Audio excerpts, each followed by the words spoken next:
Oh yeah, man. Well, that was a cool little NBC type of Yeah, deal before the show. You know what I mean? basically. Hey, you know what I'm saying? Hey, man, happy Sunday to all of y'all. Happy potential Black Champ Eve. You know what I'm saying? Or day of, because it's well, you know what I'm trying to say. Yeah. Because it's time to talk about wrestling. It's time to talk about wrestling like nobody else in the world, man. So you already know what it is. You're tuned into the first Black Champ podcast, and it is me. I am the pick, fresh off of a cool 420 celebration. Oh, that's dope.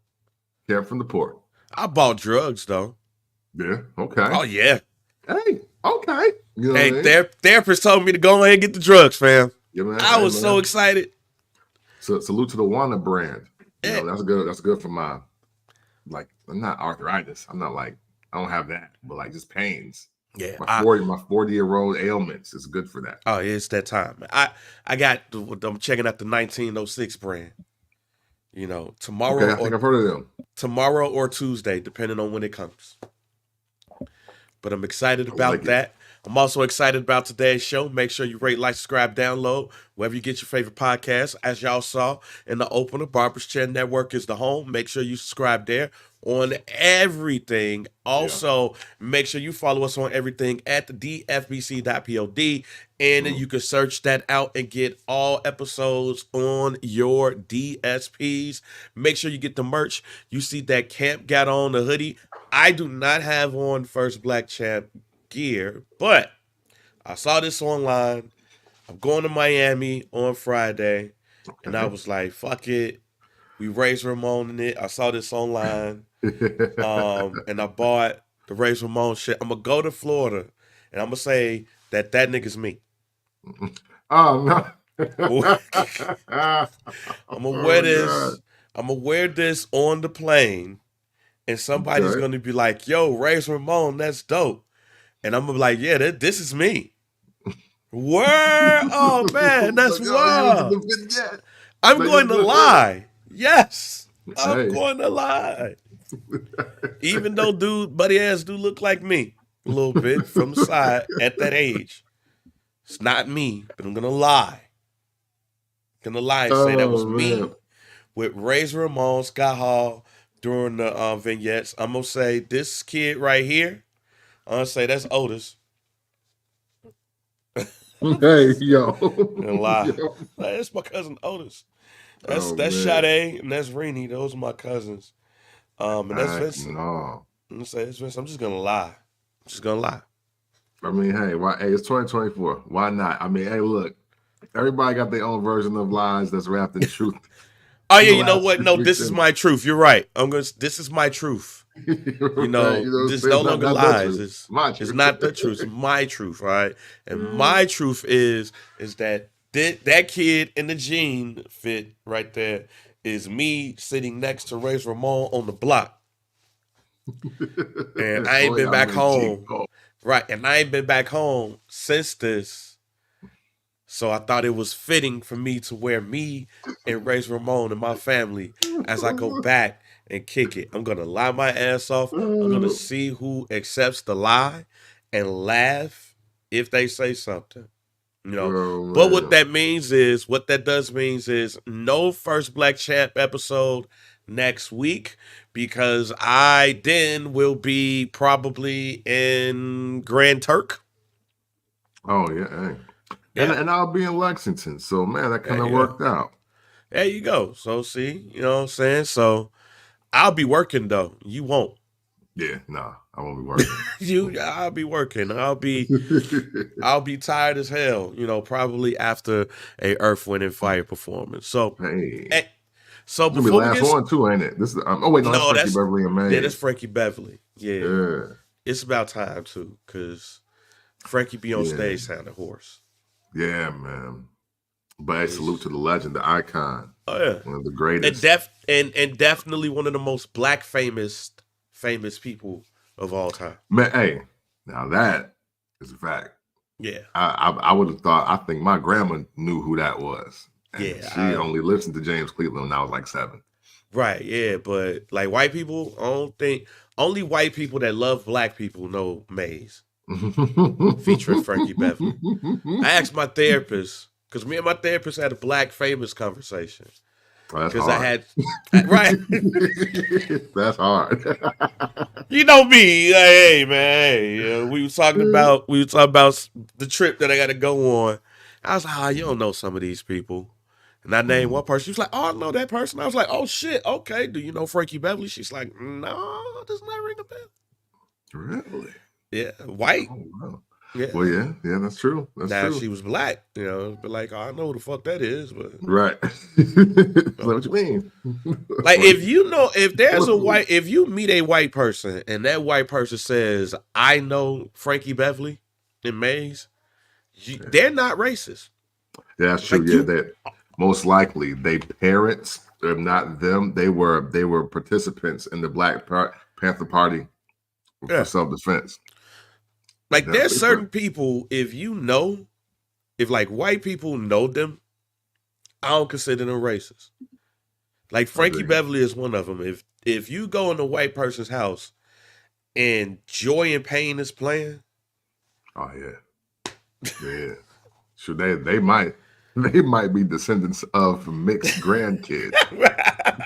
At that point, if you hear Joy and Pain in their house. Yeah, like it's like 3 artists that if I walk into a white person's house and they're playing it, I'm like, I don't think they're racist. Yeah. They have a race. It's Frankie Beverly, the Maze. It is Earth, Wind, and Fire. And oddly enough, it's Anita Baker. Anita Baker, okay. Yeah, okay. I can't see a racist white person listening to Body and Soul. I can't. There's no how. Yeah. Because to know that black woman from Detroit, that's not Aretha Franklin. Right. Oh, wow. Okay. Yeah. You're really about something. Like, you could like Michael Jackson and be racist. Oh, yeah, for sure. You could like Prince and be racist. Yeah, for sure. But if white person too many guitars. Too many guitars to be like, oh, that's not black music. That's what they would say. It's not true, but they would say that. You can listen to Jimi Hendrix and hate niggas. Yeah. But if you listen to Maze featuring Frankie Beverly, you are very liberal. Yeah. Listen, hey, look, if you're over 50 and you're white and I heard Happy Feelings at your house, your grandfather biracial. That's all I'm going to tell you. Your grandfather biracial. You gotta be. Boy, imagine you walk in a white person's house. Right, imagine you keep that going. Imagine you just walk into a white person's house and that's playing and they cleaning the house. Just imagine Saturday morning, Happy Feelings is playing and they cleaning the house. How could they be racist? Like, how? That song, you can't, like, it's like, nah. Like, how can you hate people listening to that song? Ain't no way. In a way. if the world it's a lot of stuff going on in the world right now. If you just put Happy Feelings on a goddamn megaphone and just blared that shit across the country, it'd end world hunger. I don't think you're wrong on this. Yeah, you talking about a war going on in the Middle East? Oh, play Happy Feelings over there. Next thing you know, you're going to see Iran and Israel stepping in shit. Sharing bread? Yeah. You want some? You know, we had a few slices, man. Here you go, man. There you go. All right, man, let's get to this wrestling shit. Hey, before we get started in the deep parts about it, like you said, man, there's a chance that we might have a new black champ. Mm-hmm. You know what I'm saying? Tonight, man, it is AEW Dynasty. Yeah. I don't know. It's in St. Louis. My bad. Lou. Yeah, shouts out to Black Lou. Wall Street Challenge. You know what I'm saying? Shouts out to the Brick Cave. You know, shouts out to the whole Brick Cave. You know, Boogie D and company. They are all out in St. Louis, so shouts out to you all. You all are going to get possibly a first black champ crowned in St. Louis. I don't know how this is going to go over with the folks. Hey, we about to, we about to find out. We about to find out. We about to find out. But yeah, man, AEW Dynasty coming up tonight. A couple of the matches that signed. I saw somebody said this was a glorified house show. And I was like, damn, y'all wow. Like, shit. Hey. This is what y'all on? Yeah, you ever need your back kicked in? I'll fall over on that and tell them what you're about to do.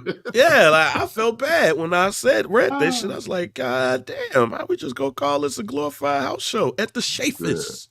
The Chaffetz Arena, you know what I'm saying? Out in good old St. Louis. I've been there before. We got Will Ospreay versus Bryan Danielson. Yeah. Hey, and what is guaranteed to be a 7-star match. I was gonna say it's guaranteed to be a 7-star match. Who else we got on the card? Oh, Tony Storm did do a dope ass promo aimed at Thunder Rosa. So you got that. The Young Bucks versus FTR again. Hey. It feels like they wrestle each other all the damn time. Yeah, they really think they're Divine Erickson Freebirds. Yeah, I think differently. Yeah, Roderick Strong versus Kyle O'Reilly for the AEW International Championship. Who else we got? Oh, we got Yep. Well, Undisputed Kingdom. A trios match. Adam Copeland, Eddie Kingston, and Mark Briscoe versus the House of Black. And for the championship, the main event of the evening, we got Samoa Joe versus Swerve Strickland for the AEW World Championship. I will say to you all that this is not a glorified house show or a glorified TV show. It is a stacked card. I'm not going to lie. I am not going to stay up for all of these. But after going to New Japan, I see why it's 12 matches, because that's what New Japan does. But Swerve versus Samoa Joe. Can we see a first time ever AEW World Champion crowned in St. Louis on Sunday night? Man, I really do think we could, but it's kind of an odd time, especially with wrestling haters. You know what I'm saying? Like with like organization haters. You know what I mean? Yeah. Because and I want to ask this question to you as we were pre-showing this, but it's perfect to save it for the actual show. You got Swerve versus Samoa Joe. If you've been watching wrestling the past 6 years, it's the guy that we felt should have always been the WWE champion versus the guy that we thought was going to win the WWE championship at one point. And, obviously their WWE runs, we all wanted more. We all expected more. We thought there's greater things going to happen for both Samoa Joe and Swerve. But here we are, AEW. And it looks like no matter what, Tony Khan's going to go with a person of color to be his world champion. So that is a win if you've been looking at the beginning, I guess, of the organization, depending on... It's a win for POC. Yeah, it's a win for POC, even though, I don't think it's mandatory depending on who your talent is. Because, hey, look, I'm here to give I'm going to close today with how I'm glad rock music is back in wrestling. But we're going to stay right here right now. but to stay back on topic, I worry about this a little bit, Bang, because there might be a nasty narrative that may tarnish Swerve's potential title reign.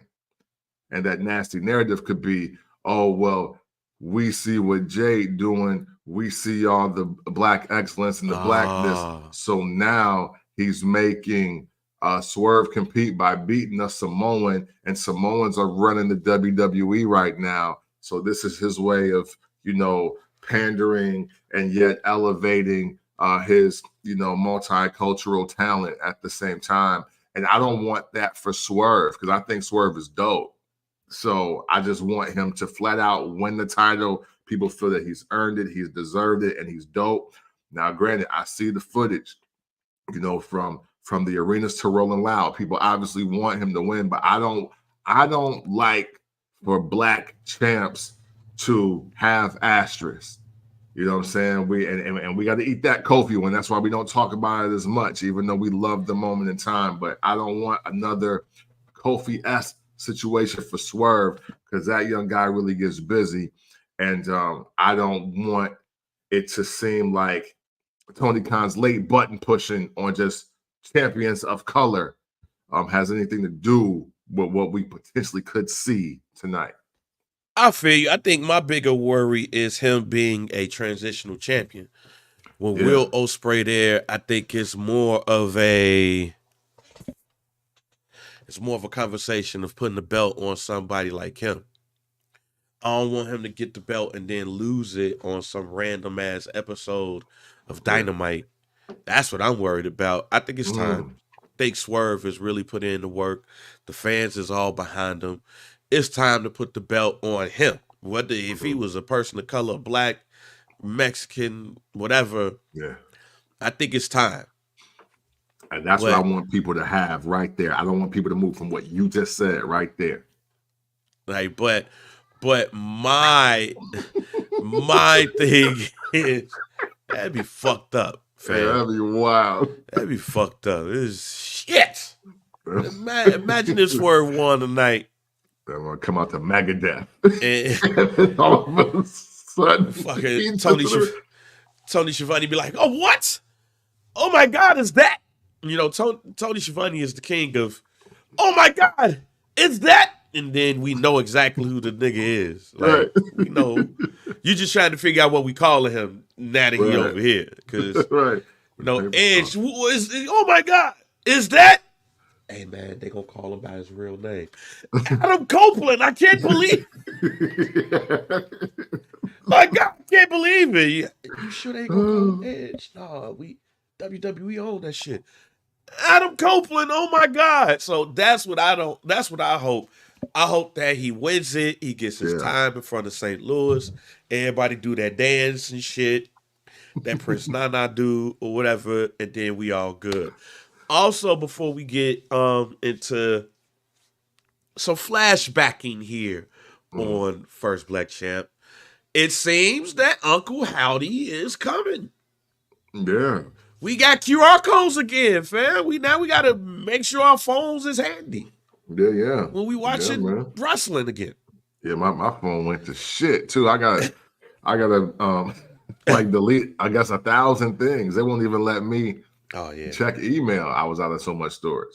Oh yeah, that's a wrap, fam. Yeah, you gotta.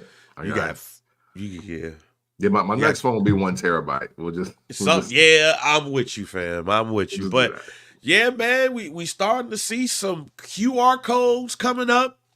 Talk about being set free. There's rumors of not only Uncle Howdy, Bo Dallas, Uncle Howdy coming back, but there are rumors of a Wyatt 6, what was essentially what was supposed to end up being everything that happened when Bray Wyatt returned, before his unfortunate passing. Yeah. Now we're starting to get rumors of possibly Uncle Howdy, goddamn, what's my man? Yeah. Eric Rowan. Rowan coming back. Braun Strowman, that's 3. Old girl pregnant. You know what I'm saying? So she had a baby. Alexa Bliss had a baby. So that's that. Who else? I saw a rumor that Dexter Lumis might be up in there as well. We haven't seen Dexter Lumis in a while. Yeah. What do you fit now? The other day, I think it was last week, I said there's another faction coming because Triple H love factions. For sure. Triple H, look, I'm gonna tell y'all again. Triple H really want to be WCW. Triple H might be WWE to the core, but he loves WCW. All right, sure. He liked that shit. For sure. But with that being said, what are your thoughts about a potential Wyatt 6, and who would you like to see in this? If you would like to see anybody. Yeah. I'm conflicted here because obviously seen the doc, so I kind of felt something was coming that would be in this realm, and I'm sure that the plan or the ideas that Bray Wyatt laid out are more than visible, right? Like I'm sure that,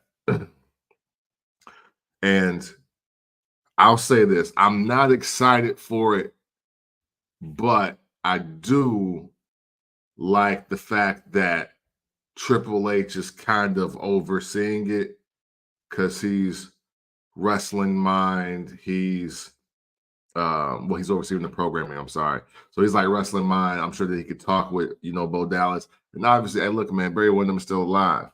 You know what I'm saying? Mike Rotunda is still alive. And I think that you have a lot of great wrestling minds that will pour into this idea. So it could be something special.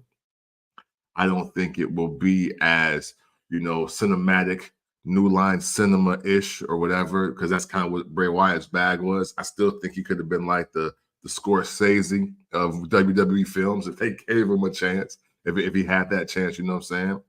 But no, I can't front like I'm excited, man, because part of Bray Wyatt being Bray Wyatt was Bray Wyatt being alive and giving you his own vision. So now we're trying to trust the wrestling world and TKO with his vision. I don't know. I got faith in Bo Dallas, so I don't want to sound like that.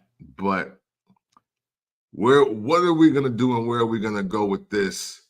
Because now, much like the corporation or the corporate ministry, looking for a dead guy to get y'all over. I don't know how I feel about that. Yeah, I'm nervous as well. Because I'm not worried about Bo Dallas. Let's just say this. I've been a Bo Dallas fan since NXT. Yeah. And I mean, technically, even though I wasn't watching FCW regularly, but I would find some episodes, watch him and his brother, and I'm a big fan of their family. So I am a fan, and I want this to work for him. Yeah, for sure. Especially if this is off the backs of your brother who has passed away.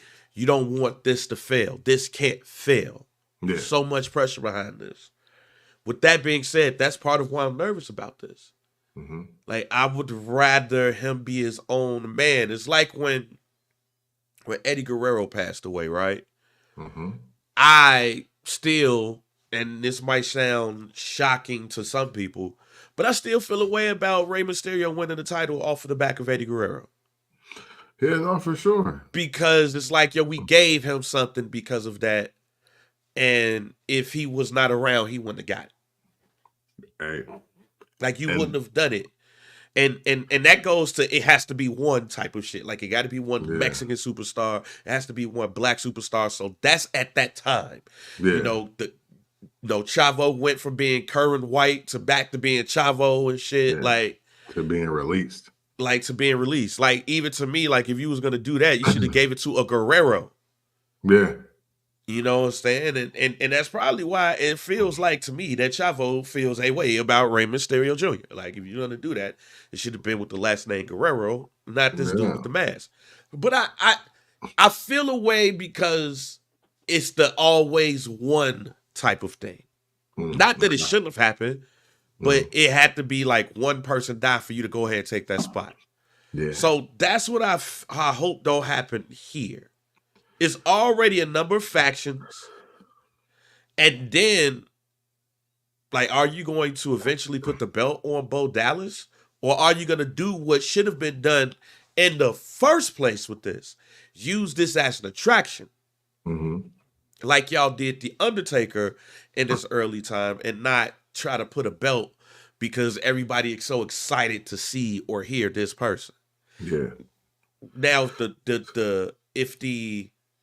the character gets over in that way and everything gets over in that way, then all right, cool, we can have a conversation. Mm-hmm. But I hope that this has led to it being an attraction. and not necessarily like what they've tried to do in the past with Bray Wyatt and the Fiend character, and just rush him up the top of the card. Like I don't want to see Bo Dallas versus Cody Rhodes in like at Survivor Series. Yeah, yeah, and see, and that is my potential worry as well. It's like there's still ways to be great. There's still ways to do great work and do great things, and it don't have to involve the rocket ship to the moon. You know what I'm saying? Like much to your point about the Eddie Guerrero thing, Eddie and Ray thing. I just look at all of this like, okay, was this all the stuff that y'all at a standstill on because he came up with his own creative, but y'all said he was difficult to work with? So now we're gonna do it? Like, I literally have those concerns. I legit have those concerns because look, I watched the doc. Hell, I'll buy the shirts if y'all need, like whatever it is. But what I don't want now is to now all of his ideas make sense or they become watered down because he's not here. And because who does that help? Hey, listen, even though he did his job, but I didn't like it. I hated Bo Dallas on the Bo Leave thing, but I hated it because it was great. And I was like, yo, this is the ugliest little kid alive. I used to say, but the Bo Leave thing was phenomenal. It was phenomenal work, both in and out of the ring. So to me, even with the B team success, all of that, Bo Dallas continually gets himself over. So to Bag's point, not worried about Bo Dallas. Not worried at all. And you know what? I'll wait. Go ahead. My bad, because it's something else. Yeah, so I'm not worried about him at all. I'm worried about him being tasked with being his brother. That's what I'm worried about. And it's like, hey, he was never meant to be that. We could have definitely put them on the same show and together and coexist in some kind of way. And I guarantee you, Bo Dallas would have still got himself over, even if Bray Wyatt is out for 3 weeks with like a shoulder injury or an ankle sprain. He's fine. It's all these other people potentially involved in this that are the issue. And literally, they've always been the issue. From the names you just named, outside of Alexa Bliss, ain't nobody got themselves over for what they do solo to that magnitude.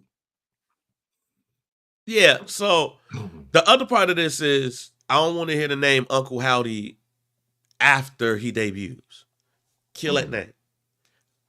We're not doing that. That sounds like some Vince McMahon shit.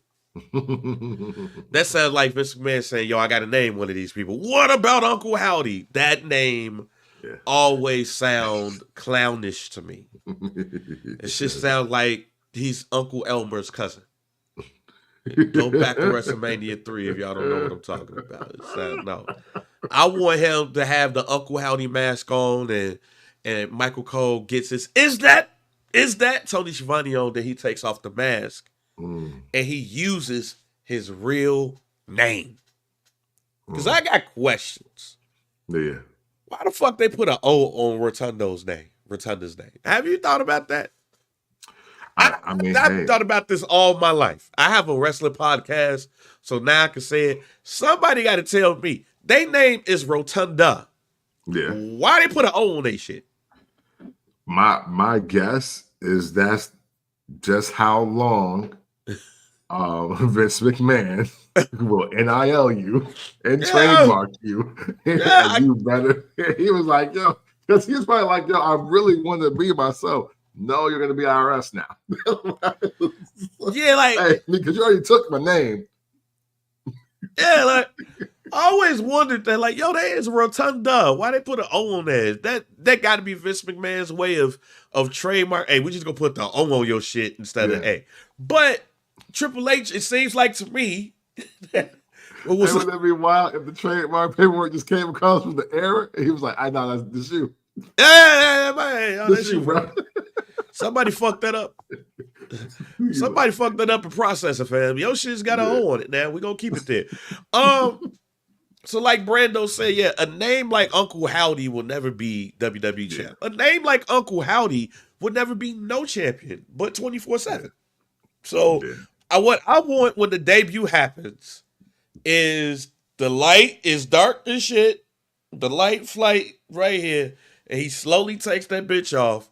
They say it's Taylor Rotunda, not Doe, Rotunda. And then you start seeing the other 5 people behind him or in the crowd.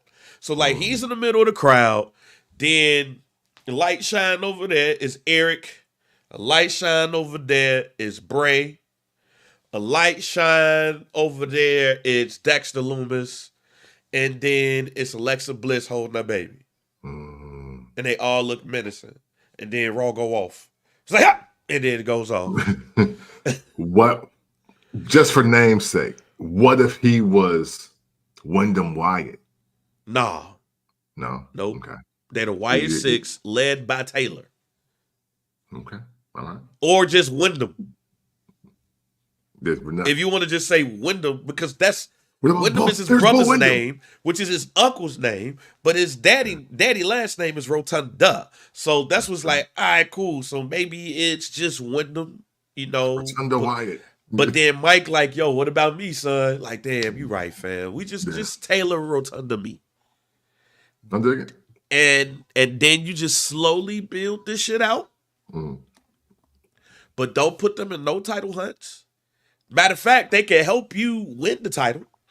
Yeah. Like, they can help you get the shit, but don't New Nexus them. But don't give him this Uncle Howdy name. This is not what we doing, man. All right, man. Let's go ahead and get into a Camp and Be Knowing situation here, because Camp been telling y'all what was gonna happen with Chad Gable, and it officially happened in the nicest way possible. Yeah, man. Chad Gable beat the shit out of Sami Zayn in Montreal, or however they was saying Montreal. I'm not gonna try it. Montreal. Yeah, Montreal and all that stuff. Which I loved because it makes the Intercontinental Championship even feel stronger. Especially at the end of the night. But what was your thoughts since you predicted this and been doing so for months? Yeah, man. Hey, it's been a pretty good 2024 for me. I ain't gonna lie, man. Yeah, you've been on your shit. So, what do you feel about the final heel turn of Chad Gable? I like it. I like that the first thing he did was suplex the shit out of him in front of his wife. Yes. It was like, yeah, nah, we not. It was like, what's wrong with you? He's like, what? The waterhead was fuming. He was boiling at the top. But pause. But man, I thought it was really cool. I love the fact that nobody really stopped him or interrupted him, because it was like, oh, we don't even expect this from Chad Gable. And he did the best thing to do. And I think we underestimate or we underrate this, or maybe we're just unconscious of this. Going heel over on a person who's loved in a city, boy, does that set the tone. Yeah. Boy, does that set the tone for what you can do or what you're willing to do now. Because I like it. And you know what? Even though a good ass kicking is always something I'm into seeing, I like how even though Chad Gable turned heel, he didn't go so over the top with the assault. Like Liv Morgan, for instance. But as we know, tiny but crazy blonde white women will go crazy. Like, we see them on True TV all the time. So that makes sense. But for him to still do it, but it's just more like a more vicious wrestling. It reminds me a lot of 97 Bret Hart when he was just trying to harm you with wrestling. Like, he didn't really like using chairs and hitting you with the ring bell and things. He was the hardest technical wrestler of all time. Yeah, he was just like, yo, I'm gonna really beat you up. Like, no, I'm gonna contort your body. I'm gonna snap suplex the hell out of you. Right, right. It was one of those, and we need people like that. It shouldn't just be reserved for the guy that's like 6'6" and 300 pounds. Like, what happens to the guy that's just, maybe below average height? But if he gets his hands on you, you're gonna break your arm, or he'll break your neck or your leg or something like that. So I do like it. I want to see where it goes. I want to see what happens with Alpha Academy, because are we talking heel faction? Oh, no, I think that shit dead. I'm gonna tell you why. Okay. Yeah. I knew something was up. When Maxine Dupree came out looking like Brie Bella or Nikki Bella. Yeah. When she came out there with the fearless Nikki Bella gear, I said, oh, it's a change coming. Yeah. It's a change coming. Because subtle shit like that make me realize that they're just going to spread these niggas apart. Yeah. And damn, I hate that for Otis, because the Chad Gable that is coming, pause, I want to see Otis turn it up, because Otis got himself over, man. Now, granted, he got himself over doing something that we all love to do. It's just that, and that's wanting to hit Mandy Rose Raw. But at the same time, he was doing some great work in the ring as well. And I am, but once I seen them, matter of fact, to Brandon's point, when I seen Otis and Tozawa on NXT, I was like, oh, it's a wrap, huh? Like they really don't care anymore. So, but you know what though? This is what the Intercontinental Championship needs, though. And salute to Triple H for this. I also like how the fact that the men and the women are fighting for more than one title. It's not more than just being about being the main event, the world champion or the WWE champion. Now people are like, no, I want to be the Intercontinental champion. And that's something that we had lost for years. It was kind of just like a belt that was there, much like the U.S. title, a belt that was just there. So I love it for that reason. I like that Chad Gable is reincarnating 97 Bret Hart, and he's already done 2001 Kurt Angle. So he's almost Angle Invitational worthy, but we'll see what happens. I'm excited for it though. Oh, this definitely felt like Kurt Angle seeing Eddie Guerrero handcuffed. It definitely felt like that. And I'm going to let y'all know, ladies and gentlemen, that is the first time ever in my history of watching wrestling where a regular nigga, what I mean by that is, like you said, not nobody 6'7", 5, 300 pounds, right, or whatever, looks scary to me. Boy, with Kurt Angle, I need y'all to look at that Raw episode again. When Eddie Guerrero was handcuffed and Kurt Angle came out, you saw the look on Eddie Guerrero's face. Oh, no. Oh, no. Kurt Angle about to kill this man. When Chad Gable lost, I said, yo, Camp's prediction about to come true. And he suplexed him in front of his wife. I said, damn. Yeah. Hey, hard as fuck. And let me shout out Sami Zayn here. Oh my God. Look, I've said this on the show, and I said it as a hot take. This is not a hot take to me. Sami Zayn is now in my top 20 of all time. Really? Last Monday did it. Okay. It's not just about what you do in the ring, because like I said, Sami Zayn can have a great match with a broom. For sure. But it's these moments like this. There's no better person to turn heel on than Sami Zayn. Yeah, that's true. Because it feels so dramatic. It feels like Sami Zayn is about to die. Let's just go back to NXT. The man won the title, and Kevin Owens celebrated with his homie and then beat his ass. And we was all like, damn. Man, how you do it like that? How you do it like that? There's not one time that Sami Zayn, somebody turned heel on Sami Zayn, which is really only like 2-3 people. Mm-hmm. It's only like 2 or 3 people. Roman Reigns was already heel. I guess everybody was already heel, but it was still dramatic the way all of that shit happened. But just look at because we were cheering for Roman though. He was a heel, but we were cheering for him. Right. So still, like it's what he did to Sammy that they was like, nah, we ain't cheering. We know you a heel. Now you a heel again. Like, nigga, Right. fuck you. Why would you do that to Sammy? Right. When Kevin Owens did it was all those times. It was like, damn, Chad Gable in Montreal whooping his ass. Come on, fam. Yeah. At the crib whooping his ass. Nah, it's yeah.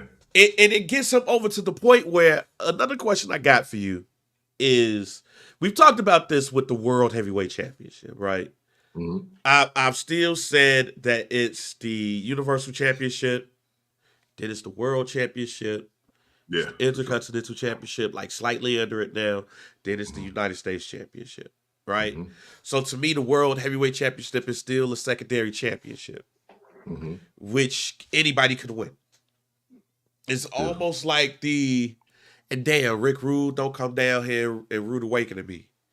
But it's like when Rick Rude wins the WCW International Heavyweight Championship. It's like, all right, so what? Yeah. Congratulations. It's a World Championship? All right, congratulations. Yeah, for sure. Yeah. Do you see Chad Gable, this version of what might be coming, being a true challenger for that championship? Because I will say this, in getting his ass whooped, Sami Zayn is going to make my prediction of him having that belt in 2024 come true. That shit gonna come true. He got to get some shit for that ass whooping. He don't need to hold that belt for 100 days. Fuck that. Right. But does Chad Gable move up the ladder? I think it depends on what we see from Chad Gable. You know, and I want to say this because I don't think Chad Gable has ever been bad. Like, I mean, as far as like just getting himself over as an established wrestler / character. I almost called him Alpha Academy. American Alpha, when he had the long hair and the headband, I was like, no, dude, nice. Like, you know what I'm saying? I didn't think the shoes thank you thing would get over, but it did. And you know, he kind of tapped into like a new version of the Genius. I'm like, wow, that was cool. I'm really just kind of uncertain about where he's going to take this character, because I asked this and I asked this question with all sincerity because I think it's an anomaly. But like, would this era truly love Kurt Angle that debuted in 2000? Or 99, I'm sorry. Because we didn't at first, and then it took the three eyes to work. So now, as I say that, do we want to see Chad Gable do any of that? Or do we want to see him do something else? Because I don't want them to black tight and black boot dude, and he just get out here and he just wrestles really well. But at the same time, the Olympian thing, the American Olympic wrestler thing, ain't necessarily working for him. It's the other shit. So I guess I'm just worried about the angle, pun intended, because it doesn't seem like what he's been doing has granted him the run that's lasted longer than 3 months. Right. Do you see a potential of Team Angle type situation, like, you know, maybe Otis and Tozawa look and be like, yo, bro, what are you doing? And then like the Creeds come whoop their ass and there's Gable and the Creeds. Hey, let's do that. Now that I believe. Two big white boys with a waterhead white boy that just wrestle really well and hurt people. I'm actually here for that. White people 18 to 34 are for that as well. Let's get into the last part. And we had mentioned this a little bit before the show. It's really just talking about who got a chance. Like now this feels like after WrestleMania. Yeah. Because we got some cuts that we gonna talk about in a second. But then we got new challengers. Mm-hmm. We got Jey Uso versus Damian Priest at Backlash in France. We have Cody Rhodes versus AJ Styles. So LA Knight, didn't get it. No. We got Chad Gable and Sami Zayn. The Street Profits versus A-Town Down Under. Mm-hmm. And we have your favorite tag team. Hey, yo, man. Well, you gotta relax with some of your verbs adjectives and your transitional phrases. You have the most hated tag team in the history of First Black Champ, DIY versus The Miz and R-Truth, Awesome Truth. I know who you feel like don't have a chance in hell. But who do you feel like has the best chance of dethroning the current champion out of all of those new challengers? I mean, out of all the new ones, the best chance, I honestly do think no, it's Jey Uso. I want to put the Street Profits in there, but it's Jey Uso. But I don't think that's gonna happen. Like, strategically, what I see here is a bunch of people that have the privilege of losing to the new champs. That's all this is to me. Damn. I don't see none of this as like, oh, we're gonna get a hot potato title change. So you basically saying this is Saturday night's main event type shit. For sure. Damn. For sure. Hey, look, they didn't go through all that finish the story shit for the whole first quarter for Cody to lose to AJ Styles. AJ Styles, AJ Styles is the one person that ain't got no chance. In fact, I did not realize them two never wrestled, but AJ wrestled Dusty. Wow. Damn. So we're about to get a brand new match. Yeah, right. And salute to the brand new match. But you already know how this story ends. Like, hey, and you know what? I honestly do like Jey Uso versus Damian Priest because obviously Damian Priest hasn't got to perform and get a W. That's not the cash in. But I also think that Jey Uso got to redeem himself from night one at WrestleMania. Yeah. That in a match that should have been top 3 at worst for that weekend, it's easily one of the moments that we can forget and we straight on it. So I like that match because it seemed like both of those gentlemen have something to prove.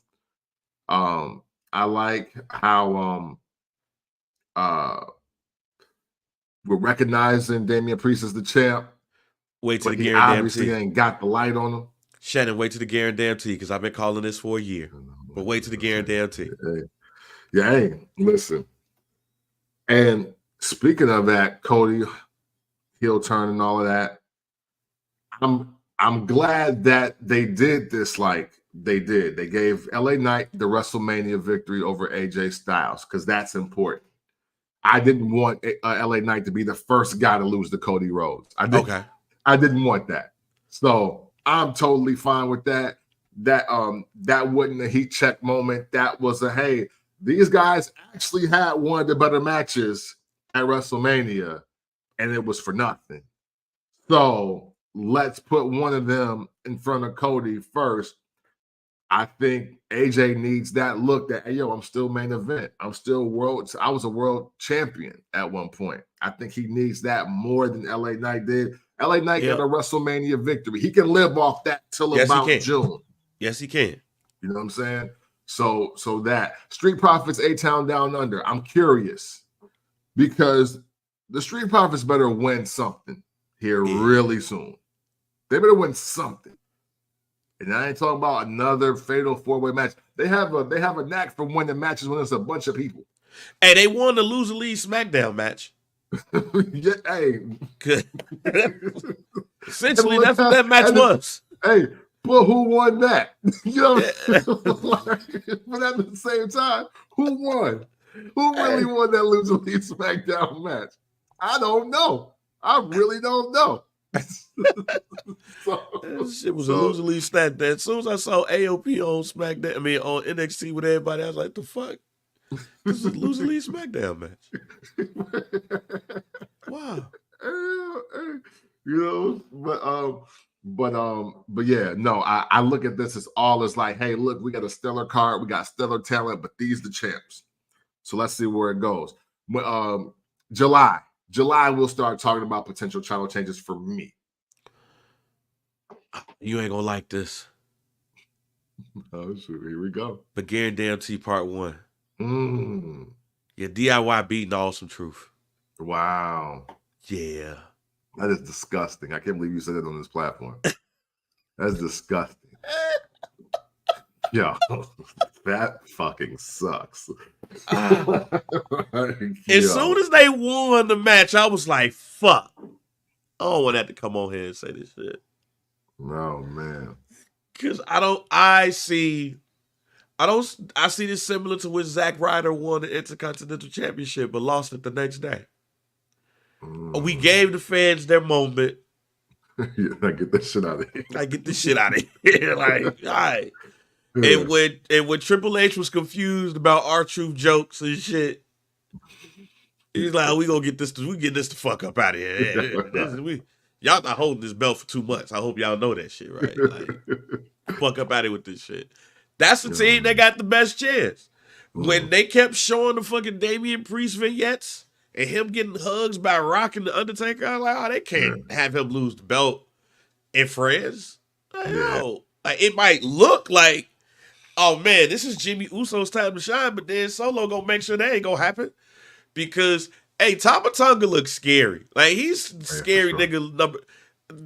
The way his ass was, like, all that shit. First of all, hey, kudos to WWE for bringing back vehicular attempted manslaughter. We ain't seen that in a while.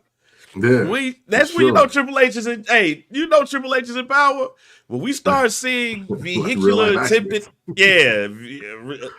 Attempted murder. We start seeing crimes. And Triple H is WWE. We're bringing back crimes. Right. Yeah. We're bringing back real crimes. They need to do like they did the Attitude Era joint. They need to do a true crime series. True crime storyline in WWE.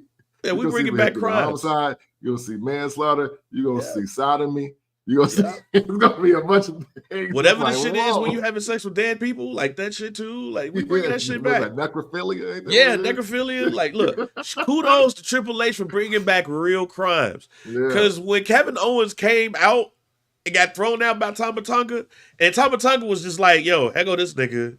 Let me go to the ring. Let me step over him. I was like, yo, this dude's crazy. But then towards the end of the night, when Nick Aldis was like, look, see what happened. Right. I was like, oh, real crimes is back. Yes. You know, let's get it back to dangerous. Like a Class A felony to get wrestling back in order. Yeah, we getting this back in order. And it runs in the family because Rikishi. Yeah. See? Hey, again, true crime. WWE storyline. Let's do it. Come on, Paul. Let's do it. Yeah, let's bring it back. But nah, when all that shit was going on, I was like, yeah, they losing this to friends. And then DIY won. I was like, oh, because he called Tommaso Ciampa Triple H too. I was like, yeah. Even though it's funny with watching R-Truth get everybody to break character or try to, that's why Triple H let me like, I'm not doing this. We're not doing this. All right, man. Go ahead. That might ruin my next Black History Month. I know it will. I know it will. As soon as you hear Samantha be like, I knew, you're gonna be like, yeah. Well, where the fuck are my Black Music Month? Right. WWE. All right, man. Hey, if you are an early listener of First Black Champ, how Kemp hates Johnny Wrestling, I hate Jinder Mahal. If you go back and listen to early episodes of First Black Champ, before we was on Barbershop Network, yeah, man, I had a hate for Jinder Mahal. And when he won the World Championship clean, oh, I have to find that episode because it was a classic. Yeah, over I Randy was Orton. upset. Yeah, over Randy Orton. I was upset. Well, Jinder Mahal got his walking papers the other day, along with Zia Lee and the other two people that was with Jinder Mahal. It's like, yep, he here, so we don't need y'all. Whole Asian faction. Whole Asian faction. Released. All in free agency right now. So, just like every other wrestling fan does on Twitter, I ask you this question. Mm-hmm. Did the WWE drop the ball on Jinder Mahal, Zia Lee, or the other two that they released?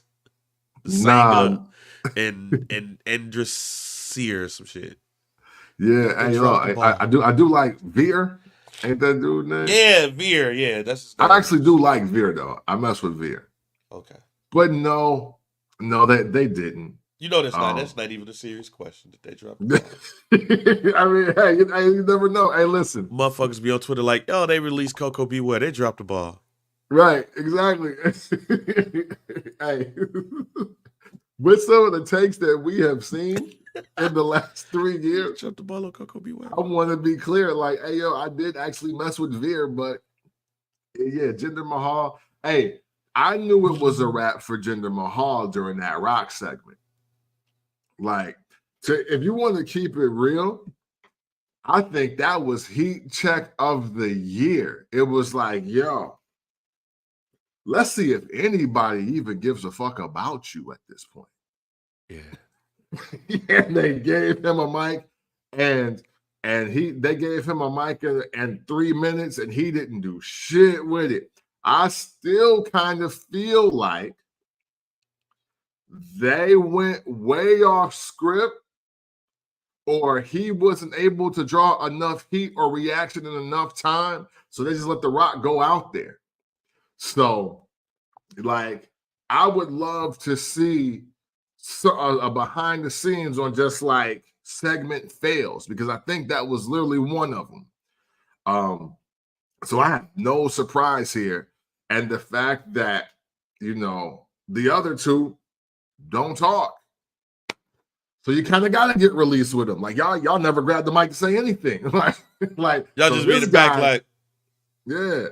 So we don't need, we don't want to hear from you. And we never heard these two say anything. So you're kind of lost. This is where I'll tell you what, all three of them, they probably would have thrived in the 80s because of managers. Master Fuji would have got them over. Oh, hell yeah. We need a Master Fuji, fan. I know Brando said, I don't think 2024 needs even foreigner gimmicks. Yes, we do. Yes, we do. We don't need Samoans with no shoes on and eating coconuts. But yes, we do need an angry Russian. Yeah. We do need an Iron Sheik. In the day and age, we need Iron Sheik. No, for sure. That's a fact, because he go crazy. Yeah. But yeah, man. Yeah, hey, and injure Seth Rollins. Yeah, hey, look, you can't injure Seth Rollins and then get out there on the mic and bomb, man. You can't crash and burn after that. You better have something great coming up, because you're messing up the money at this point. So, yeah, no surprise. I mean, I ain't gonna say no surprise, but no, they didn't drop the ball, guys. Sorry. Sorry if you were wondering. But they dropped the ball on Zia Lee. No, they didn't. Nah. For her to randomly come out like she just in a Tarantino fight scene and just start kicking and choking people, and that's all, but she lose every match, that's wild. Like, it's like, yo, come on. Maybe the hardcore champion or something. I don't know. But if anything, I think that Jinder Mahal exceeded his WWE career. Oh yeah. Like Listen. he shit. Hey, and I know we're not really in the moment of giving praise to people that we don't like. But since you got me, I gotta get you. Jinder Mahal is the greatest asterisk transitional champion of all time. All time. You'll never meet a guy who did way too much with one fleeting opportunity, and he turned it into being the longest reigning SmackDown champion of the era, of the era that he was in. And he lived off of that enough to get a pay-per-view, a PLE in India. And he opened up the market for Vince to get one last money grab that spawned Saudi Mania, all to lose it in a piss-poor mic moment and to get beat up by a 50-plus-year-old Rock. Jinder Mahal won forever. Hey man, Jinder Mahal's claim to fame for me is The Rock basically telling me, not The Rock, Brock Lesnar basically telling dude, you don't even exist to me. Yeah. Hey. Why are you challenging me, fam? The fool said, no, I'm not. I'm wrestling AJ Styles, bro. Yeah, I'm wrestling AJ. Nah. It's a waste of my time, fam. What are you talking about? Hey, look, and see, that's another reason why. Hey, Brock Lesnar. Now, granted, we know who Brock Lesnar is now with these court documents.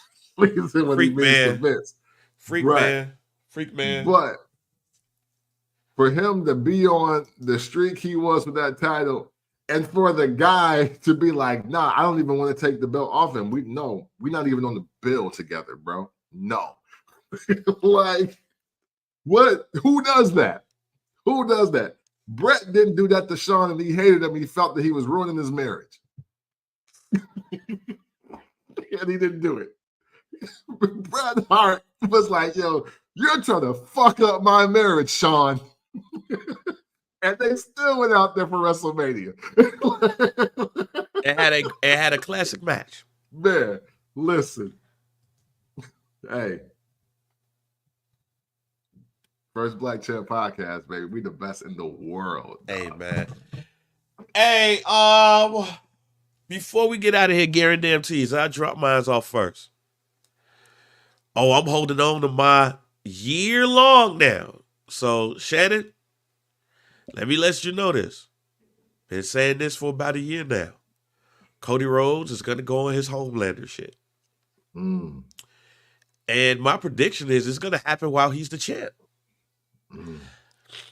I don't know if you noticed, but the first night that he was champ, they said that the ratings dropped. Mm. And then he was overseas wrestling. He wants to take the belt everywhere. He wants to do everything with it. Just like they did with CM Punk, fam, Mm-hmm. I could very well see Roman Reigns come back, starts to get cheered, and Cody go, what the fuck is this shit? Y'all know who I am. Right. If Roman, I don't expect to see Roman back to the Royal Rumble. Okay. Let me say this. I don't expect to see Roman Reigns back until the Royal Rumble. But if he does come back, you're going to hear the crowd explode. Because it looks like he's on a collision course with his cousin. Mm-hmm. But Roman, he go, fam. He go. So I said this before WrestleMania. I said this the day after WrestleMania. Mm-hmm. He gone, fam. We ain't gonna see this dude for almost a year. But if he does come back, and let's say he comes back after SummerSlam, let's give it to SummerSlam because we got to see how this shit work out with his cousins. Mm-hmm. Because right now, Solo do look dangerous. Oh, yeah. And Tama Tonga looks even more dangerous. And when Jacob Fatu come through, Paul ain't gonna know what to do with themselves. Paul is gonna call Roman Reigns like Miss Elizabeth called Hulk Hogan at WrestleMania 4. I need you, fam. Come on. Please. And Roman is going to get the pop of his life. And everybody's going to be cheering him. And we're going to see Paul Heyman turn on Roman. Because as we said last week, shouts out to the FBC Tag Team Champs, A Plus and DJ Nails. We all was in agreement. Don't nobody want to see a face Paul Heyman. We don't want to see Paul Heyman on the turnbuckle. Just we don't want to see that. For sure. We don't want to see that. We want to see Paul Heyman look at Roman and say, "Hey, they more treacherous, fam. I got to stick over here." Yeah, man. With that being said, that man Roman is gonna get the pop of, oh my God, once he gets his ass beat by his cousins, aka the niggas that the casual fans for WWE don't know. She has the casual fans, right? Not wrestling fans, but the casual fans that watch WWE. Like, what the fuck is Jacob Fatu? Right? Yeah. Ooh, Tama Tonga. He looks like a lean version of Roman. Oh, we need Jay and Jimmy back. Oh, we need Roman. Cody gonna be sitting there like, why the fuck am I not in the main event? Hold on, why is also Roman back? Y'all think it's sweet? And we're gonna start to see the slow heel turn of Cody Rhodes. Cody Rhodes will be a heel at WrestleMania 41, ladies and gentlemen. That is my guarantee. At WrestleMania 41, Cody Rhodes will be in full Homelander swag. Making people bleed and rubbing against his chest. And waving at the fans. Like, I love y'all. Y'all love me. Hey. WrestleMania 41, Cody goes bad. If he's not already. Okay. I like it. I low-key got a couple guarantees. The first one is one I meant to give last week or the week before. And I mean, it might be a guarantee low-hanging fruit, to be honest with you, if we've been paying attention. Okay. I guarantee that Carlito definitely beat the shit out of Dragon Lee. And I definitely believe that he's going to kill the LWO from the inside. and it's not going to lead to him being with LDF. I also don't think that that's going to happen either. I just think that Carlito, the standalone talent that he is going to be like, yo, putting this young punk over me who's Latin with this Asian wrestling character, that's not cool. And I gotta get rid of him. And y'all better watch out too, because this ain't even y'all shit. So I definitely have the emergence of Carlito, the solo superstar again. It comes off of being the one that actually did attack Dragon Lee and taking him out of that event. Because I mean, hey, the story was, yo, how is it not Carlito? How he picked Dragon Lee? Dragon Lee ain't even LWO, but they just made him like he signed the paperwork right before they came out or whatever. So he's like, yo, let me get rid of him. And then he signed Andrade to the match. He's like, oh, yo, okay, all right. So it's just anybody Latin but me, right? Okay. I'm like, here we go. Now let me do what I do. I also, since the draft was teased. Oh, yeah, because that's coming up next. That's coming up this week. Yeah. So, and I ain't want to make no predictions because this shit's all over the place. Right. So the only thing I want to say is this. I don't know if it's Jey Uso going back to SmackDown or if it's Jimmy going over to Raw, but I will say one of the main storylines for this spring going into summer will be Jimmy versus Jey and their road to getting back together. So now, with that going on, I don't think you interfere with what Solo got going on by himself because, hey, Solo's in the process of getting himself over. He got Dominic Mysterio treatment on SmackDown. Yeah. That's important. I literally just said, hey, what is going to happen with this guy? Because he's not who we saw a year ago. And look at that. Who thought beating down Jimmy SoundClick was the way to get him over? Didn't see that coming. So I see that happening. I see, let's just say for sake of an argument, I see Jimmy getting traded to Raw. I see Jimmy versus Jay, the storyline looking much better, maybe one more better match, and then they are back together as a team because they need to reclaim the tag titles. And hey, and who better to beat DIY based on Bang's prediction than the Usos? I can't think of a better team. Hey, all right, especially the newly faced Usos. Oh yeah, run roughshod over Fievel and Tommaso. You know what I mean?